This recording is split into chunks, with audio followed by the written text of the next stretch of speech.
Buenos días tenga todo el pueblo de mi amado Padre Celestial. Buenos días tenga toda la iglesia.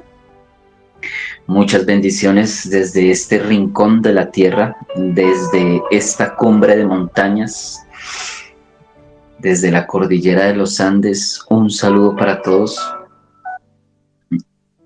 El Señor me les bendiga mucho. Bueno, estamos escudriñando las escrituras en el libro de Hechos de los Apóstoles. Estamos entrando en el capítulo número 4 del capítulo del libro de los Hechos. Hemos venido escudriñando las escrituras a bien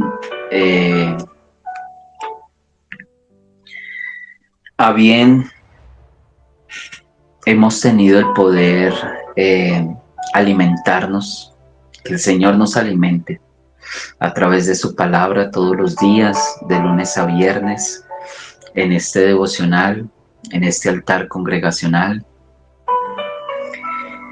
Y así estamos leyendo el libro de Génesis, estamos leyendo, sacando enseñanzas del libro de Josué. Hemos estado escudriñando el Apocalipsis, ya pasando a otro libro todavía. Y en Hechos de los Apóstoles, que es el libro que nos corresponde el día de hoy escudriñar, es precisamente esa historia de nosotros como iglesia, los orígenes nuestros, de dónde salió la iglesia, cómo comenzó la iglesia, cómo avanzó la iglesia, cuál fue su inicio, cuáles son los fundamentos nuestros. En Hechos de los Apóstoles vamos a encontrar mucha doctrina eclesiástica, mucha doctrina nuestra. Es el empalme entre un tiempo antiguo, un nuevo tiempo, un pacto antiguo, un nuevo pacto, y cómo nosotros venimos a aprender lo que es ese nuevo pacto, en la nueva alianza, la alianza sempiterna, y cómo fue creciendo la iglesia, cómo se fue desarrollando. Es la historia que nos narra a nosotros el libro de los Hechos de los apóstoles, los hechos de esos discípulos que dejaron de ser discípulos para convertirse en apóstoles, fundadores de las congregaciones que luego se esparcieron por todo el mundo, no fundadores, sino continuadores. Por eso la palabra apóstol significa enviado o mensajero. Y en eso se convierten esos discípulos. Después de esa gran comisión, después de todo lo que pasó, de la resurrección de nuestro Mesías, la ascensión de Él para ir a preparar la morada para nosotros y el regreso nuevamente para recogernos. Y vienen los discípulos a empezar a proclamar ese mensaje y dar continuidad a lo que nuestro Señor Yeshua inició. El capítulo 4 de Hechos de los Apóstoles dice de la siguiente manera. Permítanme leerles hasta el versículo número 22, que es donde se encuentra una fracción. Dice las escrituras de la siguiente manera. Hablando ellos al pueblo, se les acercaron los sacerdotes, el jefe de la guardia del templo y los saduceos. Por si de pronto alguien está perdido de la lectura, en los capítulos anteriores lo que se nos ha estado narrando es precisamente cómo está en ese despertar, y Pedro y Juan que están liderando en estos momentos la excursión eclesiástica. Ellos están ministrando en el templo, acaba de suceder un milagro, todos quedaron atónitos. Ya semanitas anteriores también pasó el acontecimiento de Pentecostés. Esto está de cosas que todo mundo pensaba que con la muerte del maestro los milagros, las multitudes, el avivamiento que se había levantado, esta revolución espiritual que había comenzado nuestro Maestro Yeshua, que todo iba a parar con la muerte de él. Pero resulta que se están dando cuenta en Jerusalén, se está dando cuenta el Sanedrín, se están dando cuenta los líderes religiosos que no fue así. Se murió el maestro, dizque resucitó y ahora se están multiplicando de maneras impresionantes. Las masas se aglomeran más, ya sin el mismo temor que tenían antes, porque si el maestro de ellos lo mataron y resucitó, pues no hay problema porque ya la muerte no tiene aguijón, entonces ya no hay miedo a morir. Estos primeros discípulos no tuvieron miedo a morir después de que fueron llenos del Espíritu Santo. Cuando la iglesia, cuando el aposento alto, cuando los discípulos del Maestro recibieron al Espíritu Santo, fueron llenos del Espíritu Santo, ya no hay miedo a la muerte, porque la muerte ya no tiene aguijón, porque si vieron cómo resucitó su maestro, asimismo saben ellos qué va a pasar con ellos, porque el que se los prometió ya lo había cumplido. Por eso es que vamos a tratar de comprender esta partecita, porque como ellos están en el templo, todavía existe el templo todavía no ha sido destruido, hacen falta aproximadamente unos 25 o 30 años para que el templo sea destruido a partir de este acontecimiento que estamos leyendo, ¿no? Porque esto es inmediato a la muerte de nuestro maestro. Si nuestro maestro muere alrededor del año 30, 25, 35, dejémoslo entre el 25 y el 35 para no complicarnos con fechas. Pero viene nuestro maestro y él muere. Vienen los discípulos, estamos alrededor de estos años, 30 años, alrededor del año 60, 65, viene Tito el emperador a destruir el templo y ya desde allá nunca más se volvió a construir, ya están en esticos de que lo construyan. Entonces ese es como el preámbulo, ¿no? Y ellos, se acaba de ver ese milagro, un milagro como los milagros que hacía Yeshua, y eso sorprende porque se dan cuenta de que incluso estos discípulos, que ya es que no son discípulos, sino que ahora son apóstoles, son enviados, son mensajeros a multiplicar este mensaje. Entonces dice las escrituras que hablando ellos al pueblo, ¿quiénes? Juan y Pedro, que eran los que estaban ahí en medio del templo en la predicación, dice, se les acercaron los sacerdotes, el jefe de la guardia del templo y los saduceos. 3 grupos de personas se les acercaron a los discípulos. A Pedro y a Juan. ¿Quiénes fueron estos 3 grupos? Se les acercan los sacerdotes, que los sacerdotes están bien tocados porque hasta las cortinas del lugar santísimo se rasgaron. Hubo un terremoto, hubo un temblor que hizo que se sacudiera todo, incluso que las cortinas del templo se rompieran. Los sacerdotes están muy conmocionados por lo que pasó. Y no solamente van los sacerdotes, van también la guardia del templo, la misma que había arrestado a Yeshua, la misma que la encargada de velar por la seguridad del templo, por decirlo así, ¿no? Pues esa era su misión, ¿no? Ser los guardias del templo. Y también los saduceos.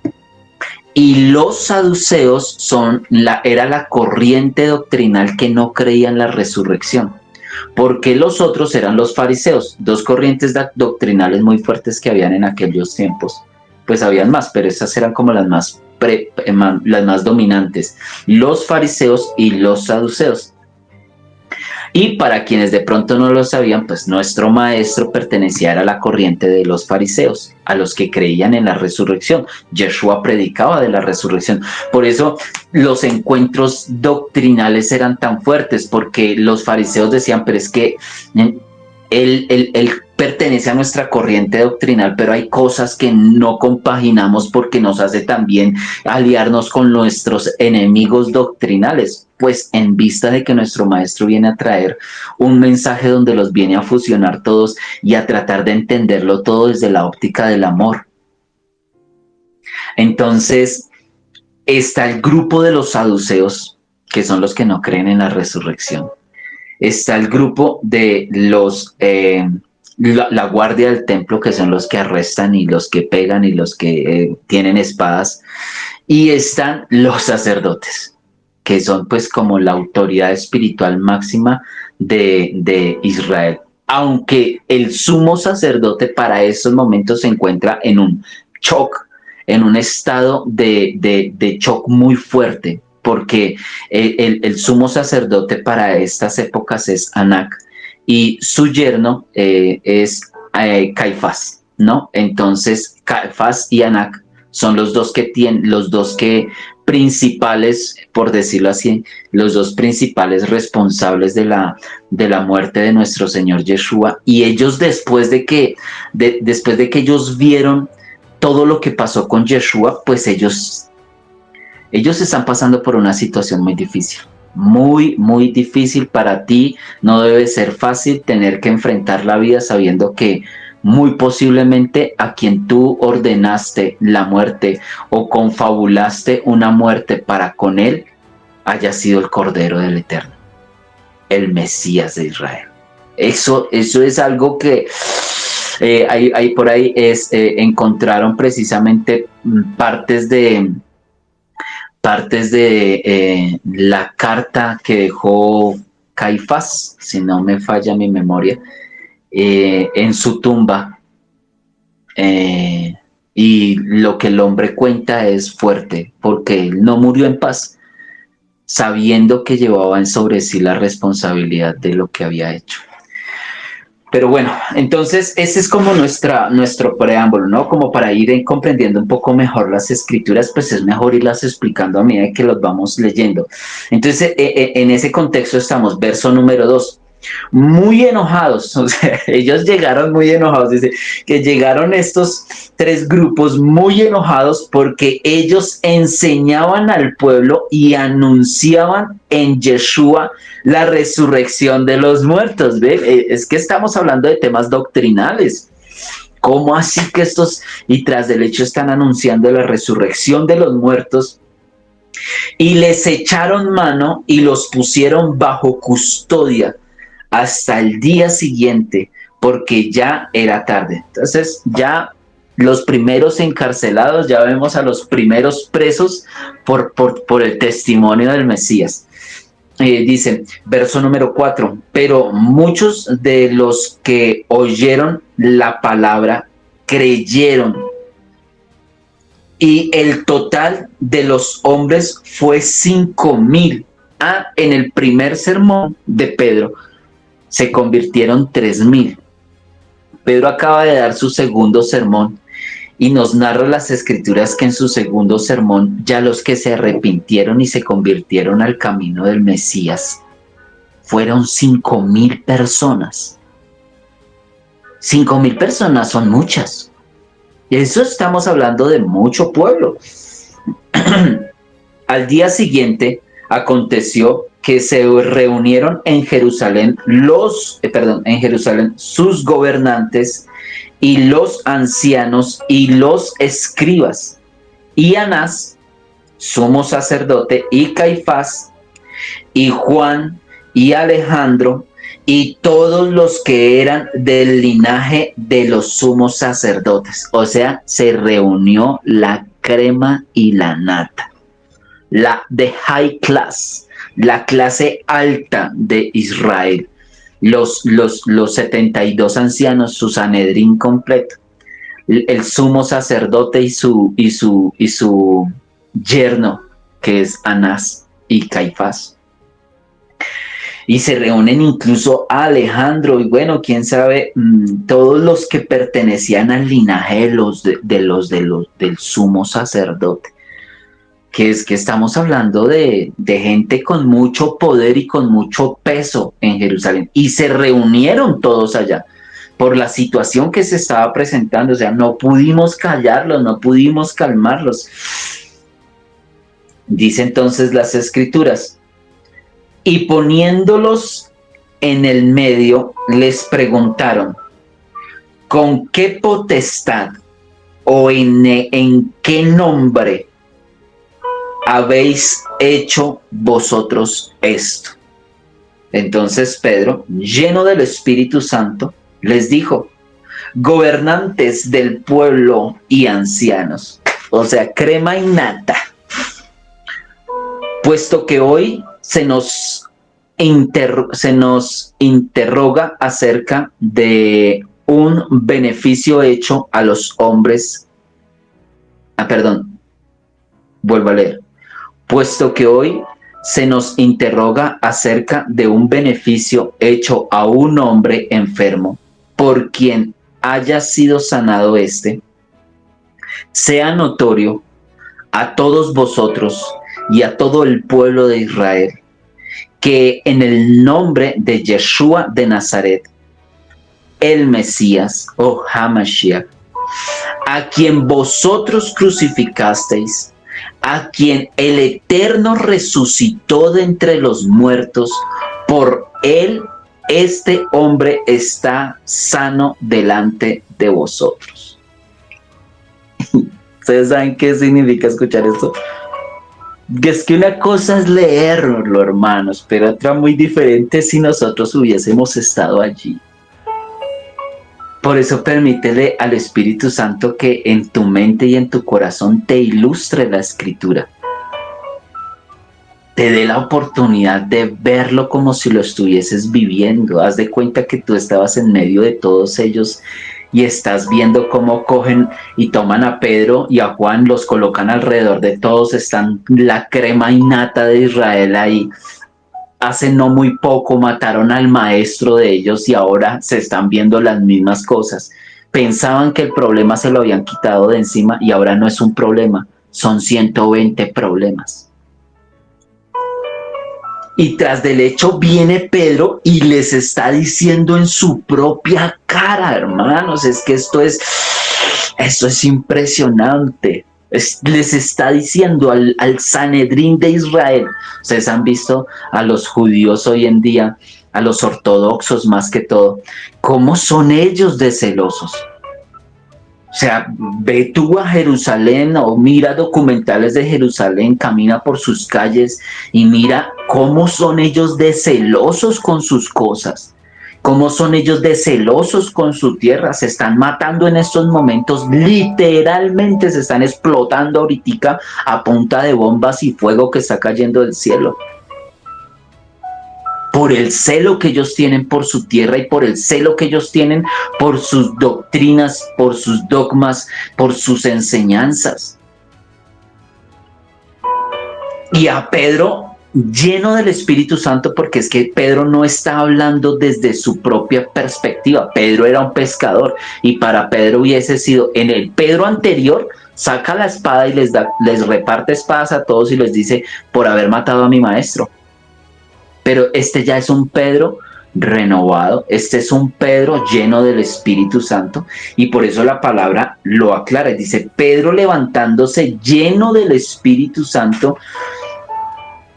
y dice, sea notorio a vosotros y a todo el pueblo de Israel que en el nombre de Yeshua de Nazaret, como ellos habían renegado tanto, y les dice el Mesías. Es que a veces de pronto nosotros, pues obviamente leemos y no alcanzamos a entender la dimensión de lo que estamos leyendo. Pero se está hablando del Mesías de Israel. No del Dios de Israel, no, estamos hablando del Mesías de Israel, que es la salvación, el hombre, el ser, el personaje que el Eterno le envía al pueblo como su líder máximo, el que los va a guiar. Estamos hablando del Mesías y para ellos escuchar la palabra, nomás ve hoy en día, a hablar con estos mismos judíos, ve hoy en día y diles, es que Yeshua HaMashiach. No, no le vayas a decir Jesús es el Mesías, porque para ellos Jesús es un invento de Roma, ¿sí? Jesús es Roma, para ellos es eso. Pero ya si tú les hablas en el lenguaje de ellos, en el idioma de ellos, en el nombre, en el verdadero nombre del Mesías, y tú tras del hecho les vas a decir que Yeshua, tras de que ellos ni siquiera les tienen prohibido pronunciar el nombre Yeshua, ellos cuando se van a referir a Yeshua lo mencionan de todos los descalificativos que pueden usar, o si no dicen Yeshu, pero no pueden decir Yeshua. Y Pedro les dice, Yeshua, o sea, nosotros estamos haciendo ese milagro por el nombre de Yeshua, por los méritos de él, por las obras de él. Él fue el que lo sanó. ¿Cuál Yeshua? El de Nazaret. Y luego no solamente les dice Yeshua, el de Nazaret, sino que tras del hecho viene y les dice, el Mesías de Israel, el líder de Israel, el rey que todos estábamos esperando. Por eso son tan fuertes las palabras. Por eso en algunas ocasiones en medio de nuestros estudios estuvimos estudiando la importancia de los nombres. No que nosotros, todos tenemos que aprender a hablar hebreo porque mejor dicho, eso es la lengua de... No, mis amados, pues no todos vamos a tener de pronto el tiempo, la oportunidad y la economía para hacerlo. Pero con que podamos entender la noción de la importancia de los nombres, por lo menos para el pueblo de Israel, que los nombres tienen un significado, tienen un poder, tan es así que ellos no pronuncian el nombre del Eterno. Prefieren, obviamente, usar de pronto más el calificativo de el nombre, para no tener que mencionarlo y decir Hashem, que Hashem o Hashem significa el nombre, no más. Porque ya el solo nombre del Eterno, pronunciarlo, donde tú llegues a pronunciar el nombre del Eterno en vano, ten presente qué juicio vas a acarrear sobre tu vida. Porque el nombre del Eterno es sagrado. Y por eso en el antiguo pacto, que de igual manera hay que tener y comprender bien qué fue abolido, qué no fue abolido, qué se interpretó, qué se malinterpretó.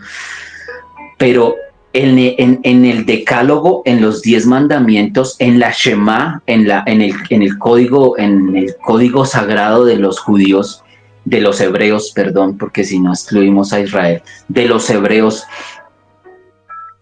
el nombre del Eterno es, si nosotros nos vamos a Éxodo capítulo número 20, que permítame, y yo de todas maneras lo voy a leer acá. Voy a leer esas dos citas como para que complementemos un poquito más lo que se está significando para los judíos estar escuchando esto que Pedro les está diciendo. Desde el capítulo 20 de Éxodo, y Elohim, y habló Elohim todas estas palabras diciendo, yo soy.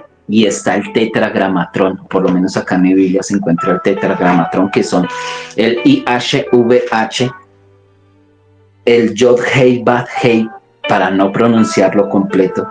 Pero entonces están estas 4 letras que vienen a significar el nombre sagrado del Eterno.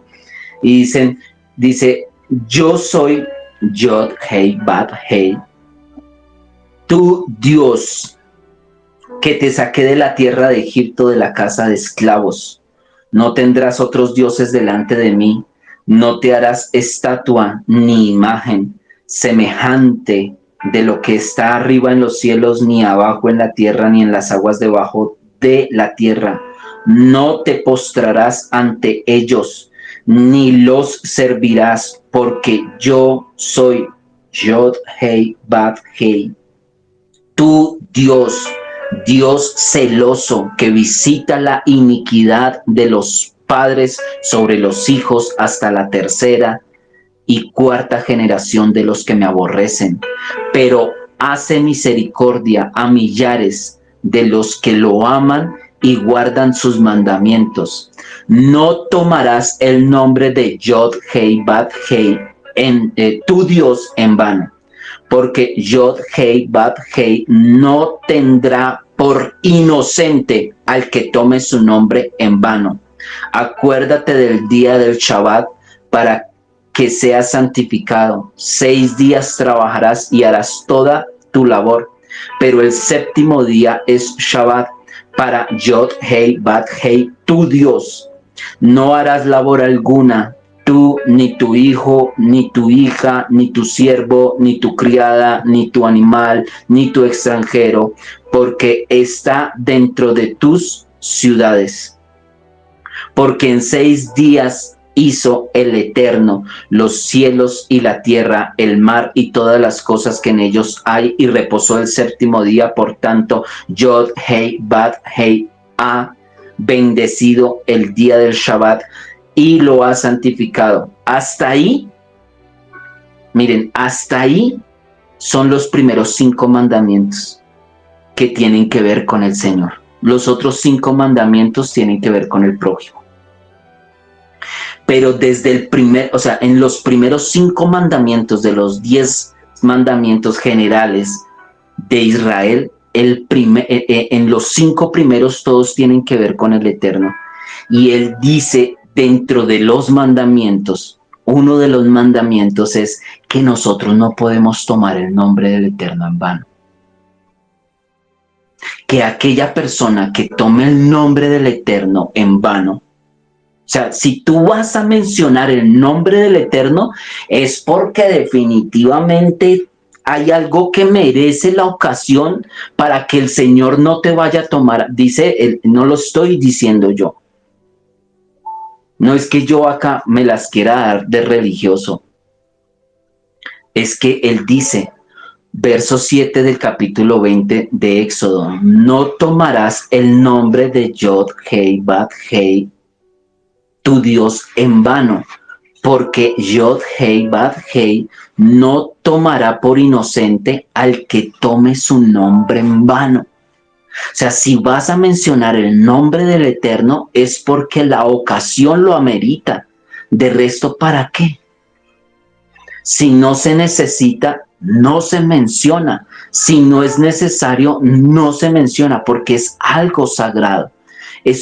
Miren, amados hermanos, esto incluso tiene que ver mucho con la fonética, que es algo que nosotros ya habíamos escudriñado antes.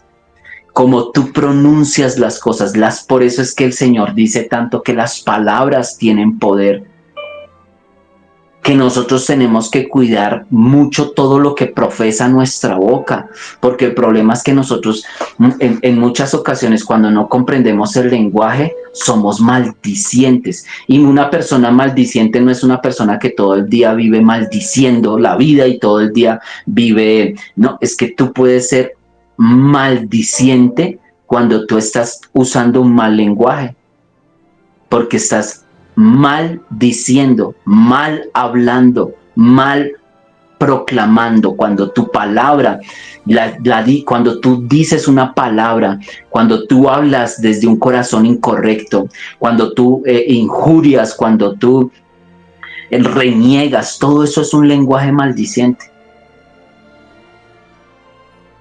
Entonces, dice el Señor que el lenguaje que nosotros tenemos que usar es un lenguaje que lo debemos de cuidar mucho, y en la parte sagrada, en la parte santa, el nombre del Eterno, es que por eso el Eterno, el Dios de Israel, dio un nombre para que las naciones conocieran ese nombre. Y luego cuando llegamos al Mesías, pues al Mesías también se le da un nombre. E incluso el nombre con el que nosotros le conocemos, como Yeshua, o los pueblos cristianos latinos con el nombre de Jesús, o los pueblos anglos con el nombre de Jesus. Pero igual ese nombre no es el nombre espiritual de él, ¿no? Porque precisamente nos dice en Apocalipsis que cuando venga Yeshua por segunda vez viene con el nombre de él que no le conocemos porque es un nombre más santo y más sagrado todavía. Entonces, Pedro les está hablando muy claro al Sanedrín y el Sanedrín por eso es importante que entendamos que allí en Jerusalén para ese momento se encuentra la crema innata. Pedro y Juan, pescadores, hermanos.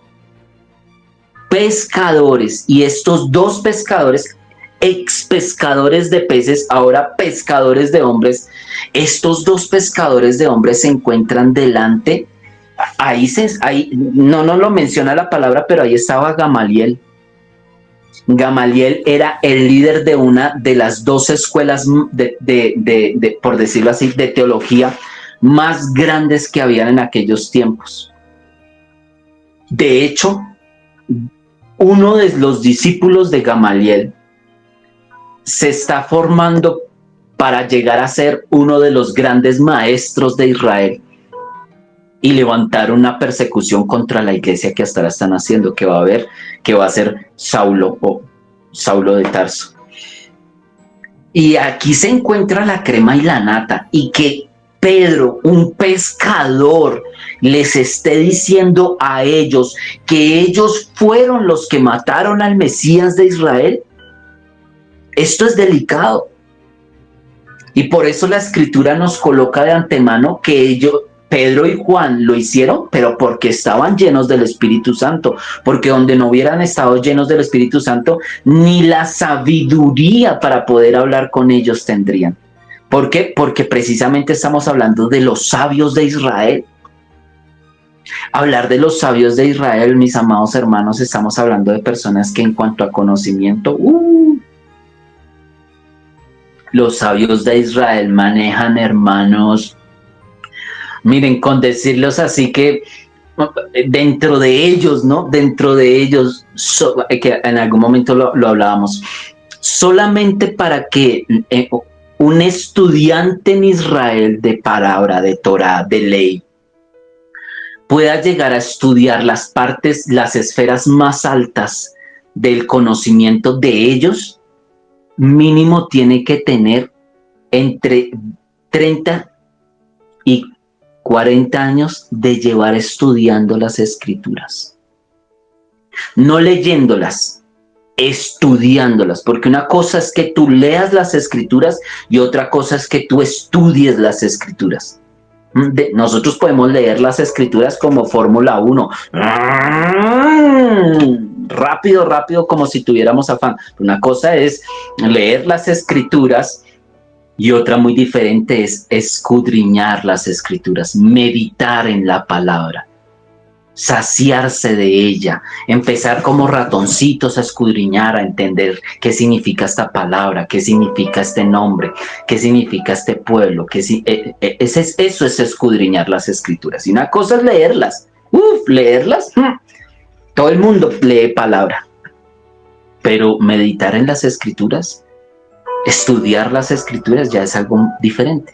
Entonces viene y dicen el Pedro, levantado, y dice: sea notorio a todos vosotros y a todo el pueblo de Israel que en el nombre de Yeshua de Nazaret, el Mesías, a quien vosotros crucificasteis, a quien el Eterno resucitó de entre los muertos, en él, este hombre está sano delante de vosotros.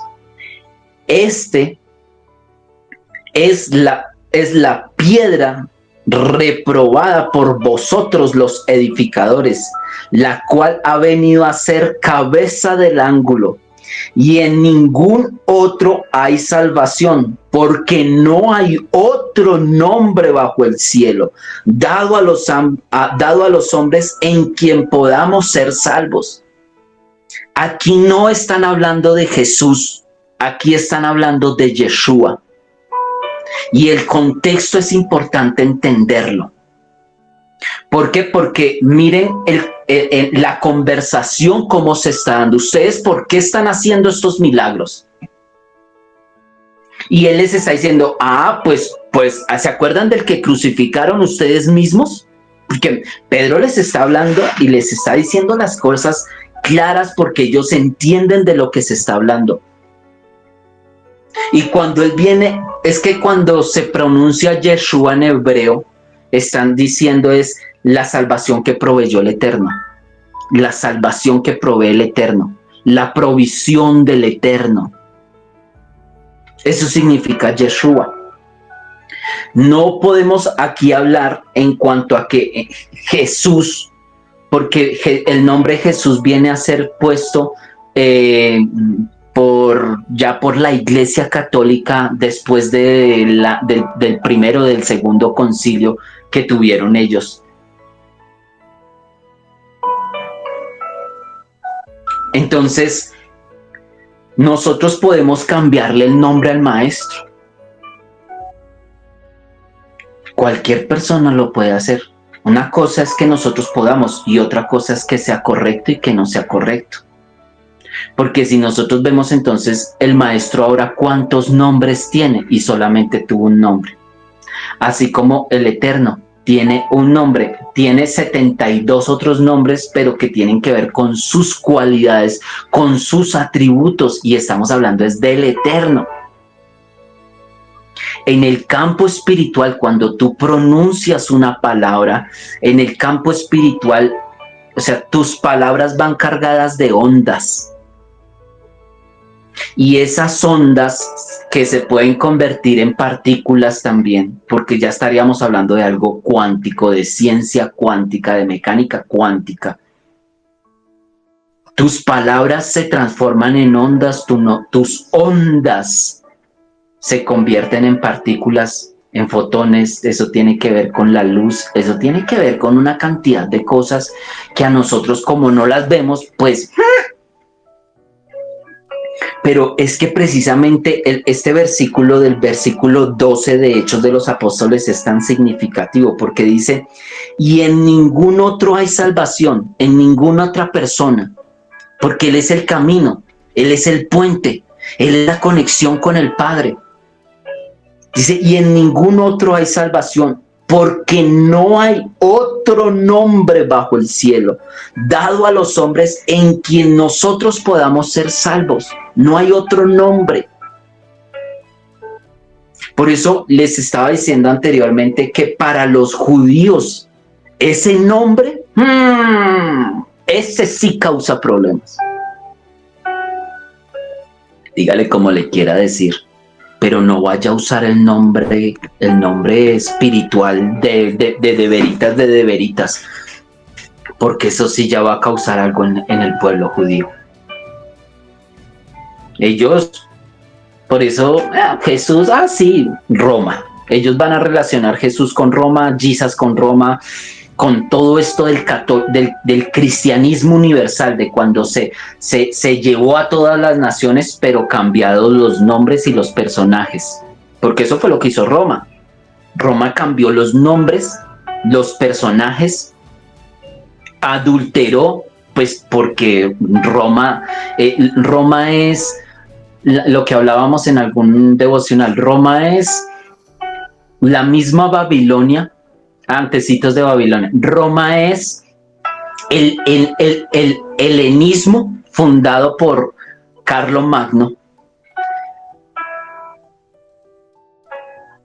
Eso es Roma, la continuación del helenismo, y el helenismo es la continuación de Babilonia, de los imperios antiguos que sabemos quiénes los gobernaban. Entonces Roma es sencillamente el mismo sistema diabólico, el mismo gobierno de la serpiente vestido de religión y engañando a la humanidad desde hace... Roma cambió los nombres. Roma adulteró el evangelio. desde sus concilios aproximadamente en el año 323-25 con el primer concilio, que fue el concilio que tanto daño trajo a la iglesia, y que la iglesia, parte de la iglesia, defiende aquel concilio de Nicea. Y cuando comenzaron las cosas, cambiaron los nombres, cambiaron doctrinas, y luego empezaron a evangelizar el mundo bajo el nombre, otro nombre, y con otras doctrinas, pero todo basado en algo real, porque así hace el enemigo siempre. Toma lo real, lo adultera y luego se lo da a comer a la humanidad, pero ya adulterado, con el producto ya adulterado. No, el Jesús que nosotros conocemos como el Jesús romano es un Jesús para muchos que todavía se encuentra clavado en esa cruz. Para muchos es símbolo de una cruz de madera. Este Jesús de Roma lo tenemos más relacionado con un hombre barbado, casi mono, ojos verdes, sus batas blancas y una bata azul cruzándole, porque es el nombre que se relaciona con ese Jesús que dieron a conocer los católicos en todo el mundo. Tú le dices a un indígena de aquí de la tierra de Colombia, de los indígenas que todavía recuerdan que cuando llegó Roma aquí a este continente, uy, hermanos, o sea, usted se arrodilla ante este Jesús, o si no, espada. Y conocieron fue un Jesús que el que no se arrodillara delante de él, pues condenación de muerte, torturas, sacrificios, violaciones, robos. Es fuerte, porque si nosotros escudriñamos la historia, pues nos vamos a dar cuenta que no, los nombres cambian, las historias cambian. La percepción tuya es muy diferente cuando te dan la información adulterada a cuando tú puedes tener acceso a una leche, a un alimento sin adulteración. Y aquí en Hechos de los Apóstoles estamos hablando de mera y pura doctrina eclesiástica. Los fundamentos tuyos, los fundamentos míos, si es que Yeshua es tu redentor. Si tú has sido injertado en el olivar, en el olivar sagrado, por Yeshua, que fuiste, por tu sangre fuiste insertada ahí, pues esos son nuestros orígenes. Este es nuestro comienzo. Y aquí Pedro les está diciendo muy claro a ellos: no hay otro nombre, es en el nombre de Yeshua. Y cuando se relaciona Yeshua con el pasado de Israel, ellos tienen que relacionarlo con el rey David, ellos tienen que relacionarlo con Josué, ellos tienen que relacionarlo con Moisés, porque hay una gematría en todo esto que, pues, como nosotros no sabemos hebreo, pues nos cuesta entender esa partecita. Que por eso fue que se rasgaron las vestiduras cuando ellos vieron el letrero encima de la cruz, porque incluso en la gematría sagrada de los sacerdotes, ahí decía el IHVH, o sea, el Yod Hei Bat Hei, el nombre sagrado del Eterno incluso estaba allá en la gematría de las palabras que había dicho Pilato, el rey de los judíos. Entonces, esto es importante porque precisamente Pedro lo aclara y lo está aclarando acá.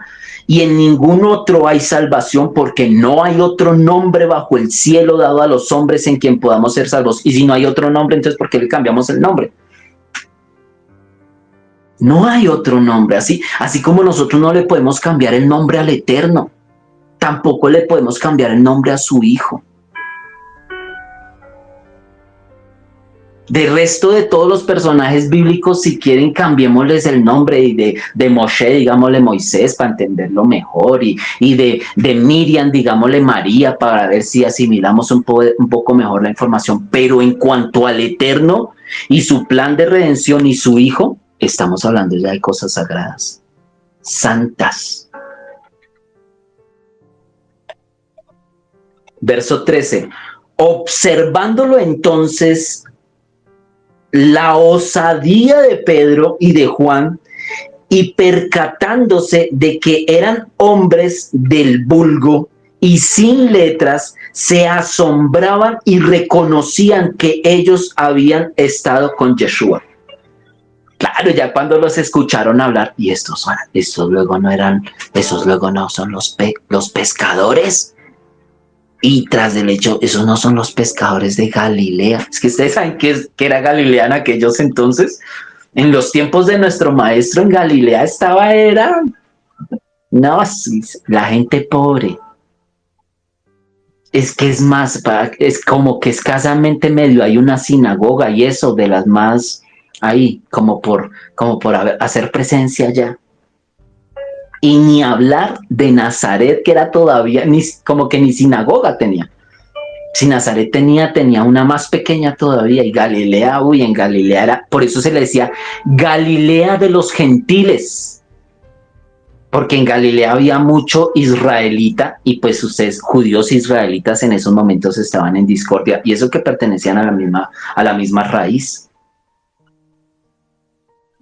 Y dice las escrituras que cuando ellos, los sabios de Israel, vieron a estos dos pescadores sin letras y letrados, o sea, no eran estudiados.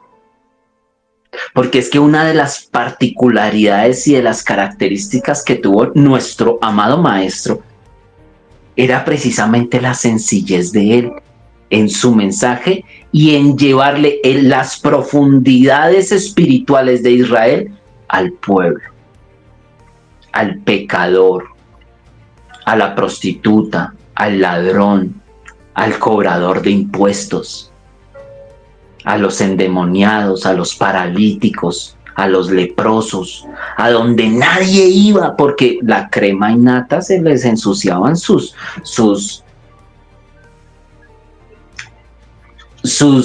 mantos sagrados, se les ensuciaban en dichos caseríos de mala muerte. Yeshua no, Yeshua ese se sentaba donde estuviera, comía donde fuera, lo juzgaban por comer con las manos sucias, lo juzgaban por comer con prostitutas, lo juzgaban por beber vino. De Yeshua se decía que era un comelón y un bebedor de vino. Por eso conocían a Yeshua. Los del Sanedrín y todas esas cremas y natas, es un comedor y un bebelón y es que Yeshua no, él no estaba en ayunos, que por eso en algún momento le dijeron, no, pero es que, a ver, ustedes cuando ayunan, ustedes ni ayunan ni nada y comen con las manos sucias y eso es un desorden ustedes. Y Yeshua les dijo, pues ya llegará el momento donde a ellos les vaya a tocar ayunar, por el momento que se gocen comiendo con todos nosotros. Y a cuanto banquete se hacía y invitaban al maestro, el maestro no decía, ay no, yo no voy por allá, ay gosh, ay no, o sea, nada que ver con esa gente de por allá del pueblo. No, nuestro maestro, que es más, él incluso a veces los escogía. Cuando escogió a Zaqueo, ¿quién va a ir a la casa de Zaqueo? Allá iba el maestro y lo juzgaban por eso, porque le estaba dando la sabiduría de los sabios de Israel, los secretos más profundos, se los estaba llevando y los estaba alimentando a un pueblo desnutrido, con hambre y con sed de justicia y de palabra. Es como que veamos hoy en día un ministro que no le importan sus vestiduras y va y se abraza con el enfermo y va hasta las calles de los drogadictos y comparte y venga y no le importa si tiene que darle un abrazo así esté sucio. Ellos no, a ellos se les ensuciaba su manto. Pero cuando escuchan a los discípulos de él, que ya no son discípulos porque como ya el maestro no está y el maestro ya los ungió, ahora ya ellos vienen a ser maestros porque están enseñando y se están parando y dicen las escrituras que observándolo entonces la osadía con la que predicaban. ¿Quién más tenía esa osadía? Al maestro de ellos. La vez pasada nos agarró a juete aquí a todos. ¿Ustedes saben cuántos no cayeron en el látigo del maestro cuando el maestro se llenó de motivos por lo que habían hecho en el templo? Para hacer lo que hizo Yeshua se necesitaba ser osado. Para volver a entrar a Jerusalén, a Yeshua le trataron de impedir la entrada a Jerusalén. Del mismo Sanedrín, los que estaban a favor de Yeshua le dijeron: vayan, díganle al maestro que no vaya a venir a Jerusalén. Díganle al maestro que si llega a venir aquí a Jerusalén, ya todo lo tienen organizado y están mirando cómo lo capturan para matarlo. Que no vaya a venir a Jerusalén. Y van los discípulos, le dicen: maestro, venga, maestro, mire que por allá no se vaya a aparecer. De nosotros entremos a Jerusalén, a todos nos matan. Yeshua se sienta en una de las colinas alrededor de Jerusalén. Se queda mirando Jerusalén, como quizás hoy en día nosotros podemos verla a través de los cuadros, de los videos. Se sentó, miró a Jerusalén y lloró. No por él, sino por Jerusalén. Y dice: oh Jerusalén, cuántas veces no te he querido abrigar como la gallina abriga los pollos. Tú que matas a tus profetas. Cuando Yeshua entró a Jerusalén, él sabía lo que iba. Por eso dicen las escrituras que como va el buey al degolladero, como va el cordero inocente al sacrificio, así fue nuestro maestro. Él sabía lo que iba, pero él tenía la osadía, porque para eso se necesitaba ser muy osado. Y es algo que nosotros tenemos que tener si somos verdaderamente creyentes en el mensaje del Mesías. Que esa osadía a veces hace tanta falta. El ser atrevidos con nuestra fe. El atrevernos a llegar a donde los demás no llegaron, a hacer lo que los demás no hicieron, a predicar lo que los demás se callaron. ¿Saben qué es tener 72 ancianos, los más sabios de Israel? La guardia, todos, así como le habían hecho el juicio a nuestro maestro. Juan ya había visto esta escena. Pedro de a lo lejos ya había visto esta misma escena. Antes lo vieron hacer con el maestro, ahora son ellos los que lo están haciendo. Es que son gente del vulgo, son personas sin letras. Definitivamente estuvieron en la escuela de Yeshua. Estos definitivamente son de la escuela de Yeshua. Igualitos, mírenlos, con qué temple se paran delante de nosotros, así como lo hacía el maestro de ellos. Ha de ser porque reposa en ellos el mismo espíritu que había en Yeshua.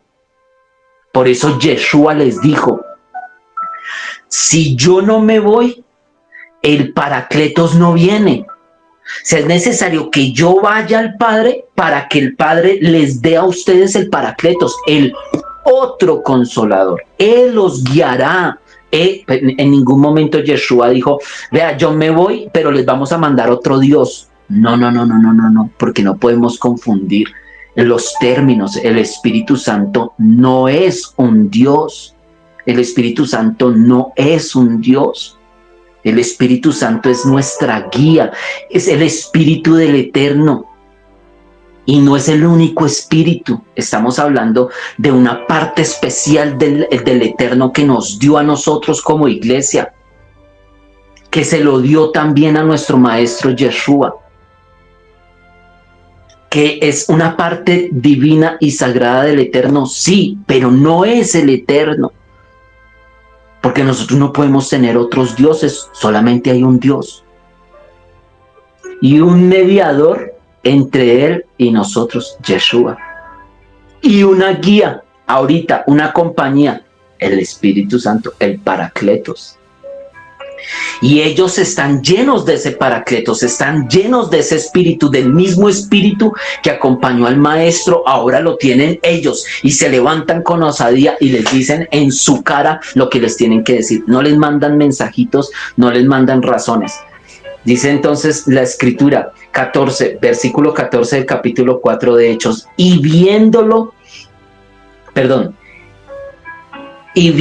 al hombre que había sido sanado en pie con ellos, no tenían nada que oponer.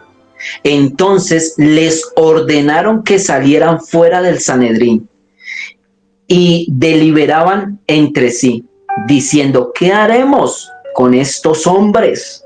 Porque ciertamente una notable señal milagrosa ha sido hecha por medio de ellos. Manifiesta a todos los que viven en Jerusalén y no podemos negarla. Sin embargo, para que no se divulgue más entre el pueblo, amenacémosles severamente para que no hablen más en este nombre a ningún hombre. ¿Ven la importancia de los judíos desde que comenzó la iglesia en tratar de no hacer público ese nombre? ¿Cuál nombre? ¿Jesús? No, mis amados hermanos, estamos hablando 320 y pico de años antes de que existiera el nombre Jesús. Estamos hablando es de Yeshua, del nombre que ellos no querían que saliera a luz pública, porque el solo nombre en sí lleva una semántica y lleva una fonética con un poder sobrenatural que ni tú ni yo alcanzamos a entender. Por eso les dijeron, miren, los amenazaron y les dijeron, ustedes no vuelvan a enseñar en ese nombre. Usen cualquier otro nombre, hagan cualquier otra cosa, pero el nombre, ese nombrecito no. Ese nombre no, cualquier otro nombre, pero ese nombre no. Es que es específica la escritura. Es que es específica. Dice precisamente, sin embargo, para que no divulgasen más entre el pueblo, amenacémosles severamente para que no hablen más en este nombre a ningún hombre, que a ningún otro hombre estos le vayan a hablar de ese nombre. Y llamándolos les ordenaron que de ningún modo hablaran ni enseñaran en el nombre de Yeshua. Respondiendo entonces Pedro y Juan les dijeron, juzgad si esto es justo delante del Eterno, obedecer a vosotros antes que al Eterno, porque nosotros no debemos callar lo que hemos visto y oído. ¡Ay, Santo de Israel! Es que esto es impresionante, hermanos. Ustedes saben que nosotros fuimos llamados a hablar en el nombre del Señor, no en el nombre de un concilio, ni en el nombre de una denominación, ni en el no, es que nosotros no trabajamos para los hombres, que nos organicemos nosotros en figuras eclesioadministrativas es diferente. Pero si a ti el Señor te dice algo por encima de que yo en estos momentos de una o de otra manera sea autoridad espiritual en tu vida, no quiere decir que yo vaya a mandar sobre tu espiritualidad y sobre lo que el Señor te dice a ti que tú tienes que hablar. Porque vienen y les dicen ellos, a ver, juzguemos esta situación. ¿A ustedes les parece justo que nosotros le obedezcamos a ustedes antes que obedecerle al Eterno? O sea, les están prácticamente dando un guantazo así volteado, ¡tan!, en la mejilla de todo ese Sanedrín. ¡Pum! Un guantazo. Porque les están diciendo, para nosotros, ustedes no son la autoridad. Para nosotros, la autoridad es el Eterno. Y si el Eterno nos dice que hablemos en el nombre de su Hijo, en el nombre de su Hijo vamos a hablar. Y si el Eterno nos dice que nos tenemos que meter por este lado, por ese lado nos vamos a meter, porque nosotros venimos es a obedecer al Eterno y no a los hombres. Se ha de suponer que nosotros todos los hombres estemos en un mismo sentir, en una misma mente, para que hablemos un mismo lenguaje. Pero cuando nosotros no hablamos un mismo lenguaje, pues viene el Señor, levanta de entre las piedras, del vulgo, de lo iletrado. Por eso dice más adelante el apóstol Pablo en cuanto a eso.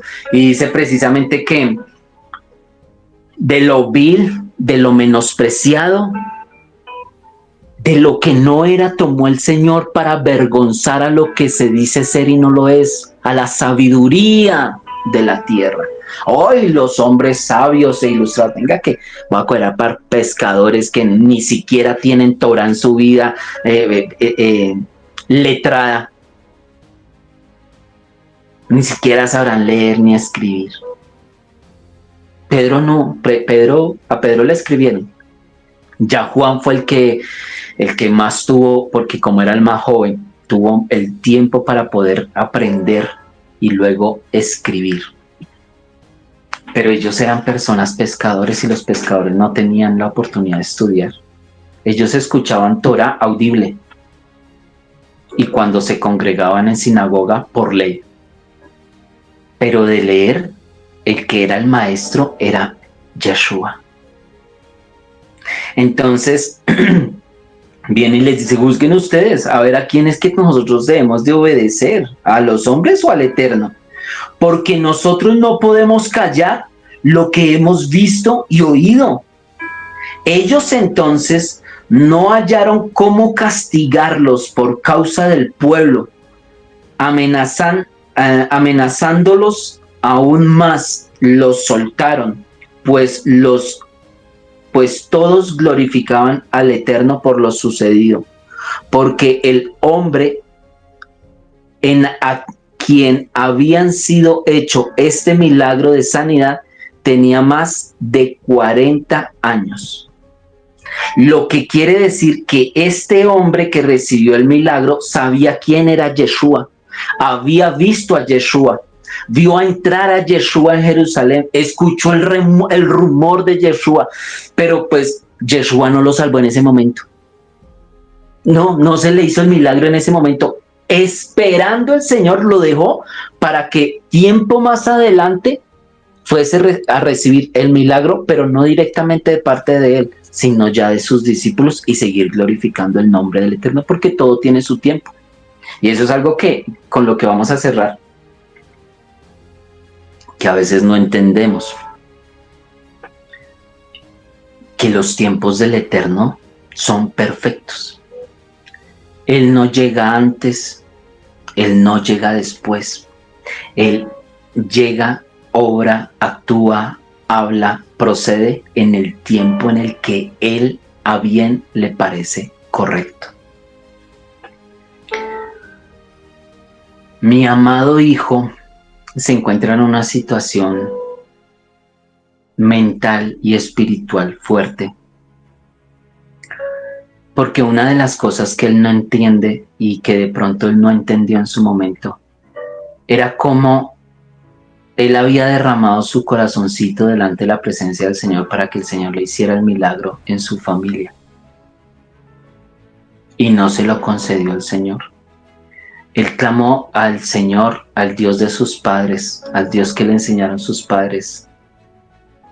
Y como el Señor, el Dios del que hablaban sus padres, permitió que el hogar de él se acabara, que pasaran cosas tan fuertes. Y entró en su rebeldía de juzgar al Creador, de ya estar de mal genio con él, porque él no entiende su obrar y él no entiende su actuar. Y él no entiende los tiempos, porque muchas veces somos nosotros así como hijos. Queremos que el Señor proceda en el tiempo en el que nosotros creemos que el Señor debe de proceder. Queremos que el Señor nos dé las cosas en el tiempo en el que nosotros creemos que Él nos debe de dar las cosas. Cuando pasaron tantas situaciones con relación a los míos y tener que sentarme a esperar y decir, pacientemente esperé en ti, Señor. Porque es difícil aprender a tener paz en medio de una tormenta y saber que el Señor va a obrar y va a actuar cuando Él a bien lo tenga, no cuando yo lo quiera.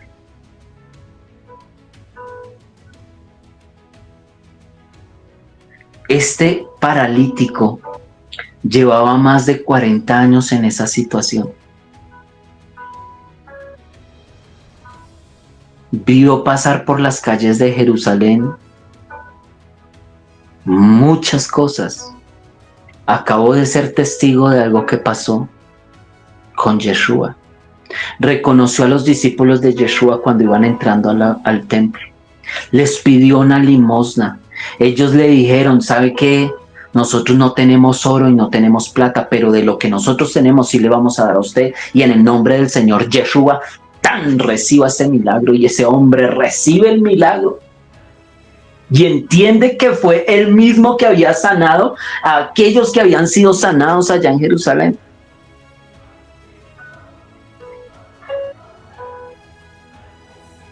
Es el mismo Espíritu obrando. No se acabó con Yeshua en su cruz. Resucitó de entre los muertos y así como resucitó de entre los muertos, proclamó la resurrección de todos aquellos que creyesen en esa misma palabra, en esa misma fe, en ese mismo espíritu, en esa misma provisión que el Eterno había dado.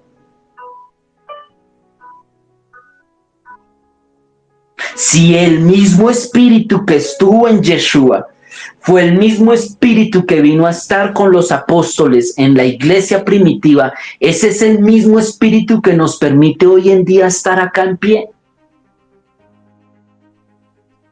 Poder escudriñar las escrituras y entenderlas, aun cuando nosotros no seamos ilustrados como lo son nuestros hermanos, los amados israelitas, que sí son ilustrados en las profundidades de la Torá, del Talmud, de la Gemara y de una cantidad de libros que se nos pueden estar dando allí. Así que, mis amados hermanos, yo les invito a que puedan fortalecer su relación interna con el Espíritu Santo, porque Él es el que nos va a ayudar a nosotros a entender y a comprender las enseñanzas de nuestro Maestro. Y Él es el que va a escudriñar lo profundo del Padre para venir a revelarlo a lo profundo de nuestro corazón. Y va a redarguir y a escudriñar lo profundo de nuestro corazón para llevárselo al Padre. Porque ese el conducto regular. Y cuando conocemos al Señor Yeshua a través del Espíritu Santo, nos vamos a dar cuenta que el objetivo tanto del Espíritu Santo como de nuestro Señor Yeshua es cumplir la voluntad del Padre, que todos nos acerquemos ante el trono de su gracia, restaurar la comunión que se rompió en Edén entre el Creador y su creación. Y que en el nombre de nuestro Señor Yeshua, un nombre hebreo, un nombre judío, un nombre con una semántica y con una fonética especial, porque no estamos hablando de cualquier nombre y no estamos hablando de cualquier ser, estamos hablando del Hijo del Eterno. El que dijo, yo soy el camino, yo soy la verdad, yo soy la vida y nadie va a ir al Padre si no es a través de mí. Pero el objetivo, ¿cuál es? El Padre. la restauración de una comunicación rota, fragmentada, caída, partida. El restaurar esa relación y que tú puedas llegar a los brazos del Padre y que puedas albergarte bajo sus alas, bajo su cobertura, en su amor. Es entender el amor del Padre. A veces malinterpretamos el texto de Juan capítulo 3, porque de tal manera amó el Eterno al mundo que entregó a su Hijo para que todo aquel que en él cree no se pierda, mas tenga vida eterna. Para que todo aquel que en él cree, ¿en quién? ¿De quién estamos hablando? Es del amor del Padre. Porque de tal manera amó el Eterno a su creación, que entregó a su Hijo para que todo aquel que en él, en el amor de él crea, no se pierda, mas tenga una vida eterna. Que nuestro amado Yeshua nos ama, claro que él nos ama, pero no nos ama con el mismo amor que nos ama el Eterno, el Padre. Porque el que entregó a su Hijo fue el Padre. Yeshua no se entregó a sí mismo y dijo, me voy a inventar esto. Porque inclusive si nosotros vemos en las Escrituras, nuestro maestro hubo un momento donde dijo, venga, Padre, si es posible, no, solo si es posible, pero que hacer esto mejor, no, pasemos esta copa tan amarga. Pero en la misma oración él mismo dice, pero eso sí, que no se haga mi voluntad, sino que sea la tuya. Porque es la voluntad del Padre que nosotros nos salváramos a través del Mesías. Porque la salvación la proveyó fue el Padre. El Padre proveyó la salvación. Y esto era lo que les irritaba a los judíos y esto era lo que les irritaba al Sanedrín. ¿Cómo es posible que haya sido ese hombre común y corriente que se sentaba con pescadores, con prostitutas, con ladrones, con lo más vil, con lo bajo, donde nosotros nunca nos atrevimos a llegar? Y este Mesías, este maestro, este sí llegó y compartió con ellos y los escuchamos ahora ellos hablar y hablan igualitico, con la misma sabiduría, el mismo poder, la misma autoridad, que nosotros no pudimos contra ese poder, no pudimos contra esa autoridad, ni siquiera matándolo. Y ahora no es uno, ahora son miles. Ya se han convertido 3,000 para ese momento. Sí, 8,000, perdón, para ese momento, aproximadamente. Así que, mis amados hermanos, espero hayamos podido aprender varias cositas el día de hoy, meditando en esta primera porción del capítulo 4 de Hechos de los Apóstoles. Sea el Señor para con ustedes, sea su paz para con ustedes. Y Padre, te damos muchas gracias por darnos la oportunidad de meditar en tu palabra.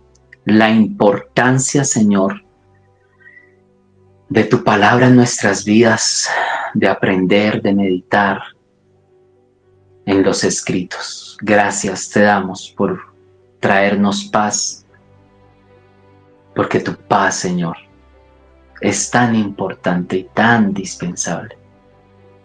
Por eso era tan importante para tu pueblo, cada vez que se saludaban y cada vez que se despedían, poder mencionar que el Señor te dé paz, que el Señor te dé paz. Ay, Santo de Israel, ayúdanos, por favor, para que nuestro corazón pueda estar en paz, aún incluso mientras que atravesamos por tormentas. Tu bendición, tu provisión, tu respuesta nos aguarda en el tiempo tuyo y no en el nuestro. Bendito sea tu nombre, Padre de la gloria. Bendito sea tu plan de redención. Gracias, Señor Yeshua, por habernos mostrado ese camino de obediencia. Y gracias, Espíritu Santo, por estar aquí acompañándonos. En el nombre de tu Hijo, amén y amén.